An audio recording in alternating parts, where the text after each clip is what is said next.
शिवसेना उद्धव बाळासाहेब ठाकरे पक्षामार्फत उद्या महाआरतीचं आयोजन करण्यात आलंय।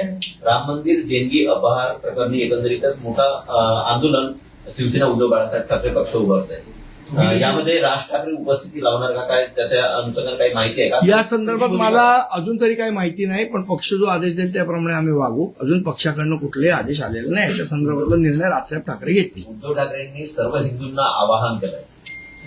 पक्ष म्हणून जी भूमिका आहे ती सन्माननीय राजसाहेब ठाकरे घेतील आणि ते जो आदेश देतील त्याप्रमाणे आम्ही महाराष्ट्रामध्ये सर्वच ठिकाणी गुटबंदी सगळ्या ठिकाणी चालू आहे, मात्र अकोल्यामध्ये मोठ्या प्रमाणात खुलेआम गुटखा। अकोल्यामध्ये कशाला, सगळीकडे मिळतो। पाहिजे तर ते मुंडे साहेबांना सांगा, मी दाखवतो कुठे कुठे मिळतो ते। काल गुन्हा दाखल करण्याची मागणी थेट जयदीप पटवर्धेंकडून करण्यात आलेली आहे, पण सभागृहात अशा प्रकारची घटना घडल्यानंतर गुन्हा होऊ शकतो का, किंवा त्याला ट्रेस पासिंग असं देखील महापौर म्हणतात, मग ती ट्रेस पासिंग म्हणायची का तुमच्या? कारण एखाद्याच्या कार्यालयात म्हणजे जर काही अधिकाऱ्यांना प्रश्न विचारायला सामान्य माणसांना देखील अलाउड असते, तर मग अशा विरोधी पद्धतीचं पक्षनेत्यांना हा सगळा मी तुम्हाला सांगितलं ना, एवढा गांभीर्याने घेण्याचा प्रकार नाही। मुळात महानगरपालिका अख्खी हेच पब्लिक प्लेस आहे आणि पब्लिक प्लेसमध्ये ट्रेसपासिंग होत नसतं। त्यामुळे मी म्हटलं की मेरे अंगणे में तुम्हारा क्या काम है, या गाण्याचा शो तुम्ही सगळ्यांनी एन्जॉय करा, याच्यापेक्षा जास्ती त्याच्यात काही नाही। महापालिकेत आपण अनेक वेळेला बघितलंय काम कसं चालतं, मात्र आता महापौर कार्यालयाबाहेर पहिल्यांदाच मेटल डिटेक्टर लावण्यात आलं आहे।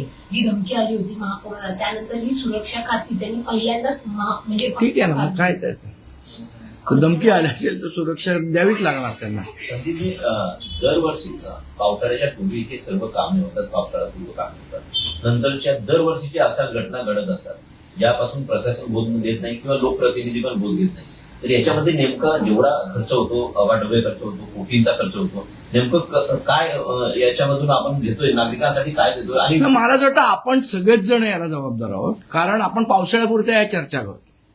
एकदा पावसाळा संपला की नाले सफाई होते की नाही त्याच्याबद्दलची आपण बातम्याही करत नाहीत। मला असं वाटतं आपण सगळ्यांनी मिळून 12 महिने 24 तास या प्रकाराबद्दल जागरूक राहणं गरजेचं। आता आज समजा मागच्या वेळेला खूप पाऊस झाला, बरोबर, त्यावेळेला आपल्याला आठवत असेल तर मी पत्रकार परिषद घेऊन सांगितलं होतं की पाऊस खूप पडतोय, या संदर्भात रेन वॉटर हार्वेस्टिंग किंवा कन्झर्वेशन ऑफ वॉटर या संदर्भातली उपाययोजना केली पाहिजे। ना तुम्ही ते सिरियसली घेतलं, ना प्रशासनाने घेतलं, ना महापालिकेने घेतलं। आज आपण वॉटर स्केअरसिटी फेस करतो। त्यामुळे दुसरं, प्रशासन वर नेहमी टीका होते मुंबई महानगरपालिकेच्या, मात्र स्तुती पण करायला पाहिजे, एवढं पण सत्य आहे। त्याची कारण दोन आहे, हिंद सर्कलला पाणी जमा होत नाही आता, आणि हिंदमाताला पण जमा होत नाही, त्याच्यात पण पाण्याचा निचरा योग्य पद्धतीने होतोय। चांगली गोष्ट आहे ना, जे चांगलं आहे त्याला चांगलं म्हणायला काहीच प्रॉब्लेम नाही।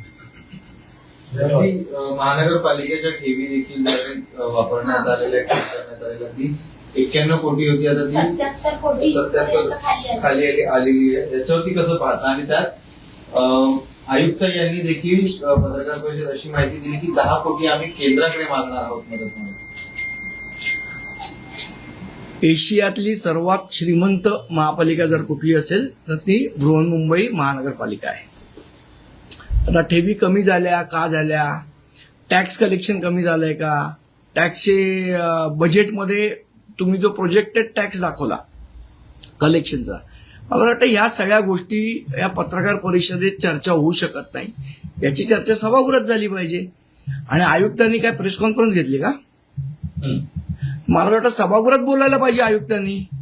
आयुक्त सभागृहात का जात नाहीत आणि नगरसेवक हे कसं सहन करतात, हा माझा पहिला प्रश्न आहे। सर्वपक्षीय नगरसेवक, आयुक्त जबाबदार कोणाला आहेत? तुम्हाला मला तर आहेतच, पण त्याचबरोबर सभागृहाला जबाबदार आहेत। आतापर्यंत सभागृहात आयुक्त किती वेळा गेले याचं उत्तर द्यावं, आणि जर गेले नसतील तर त्याचा जाब नगरसेवक का विचारत नाही? सभागृह चालू देऊ नका जोपर्यंत आयुक्त येत नाहीत तोपर्यंत। मला असं वाटतं विरोधी पक्षांनी पण नेबळासारखं वागून उपयोग नाही याच्यामध्ये।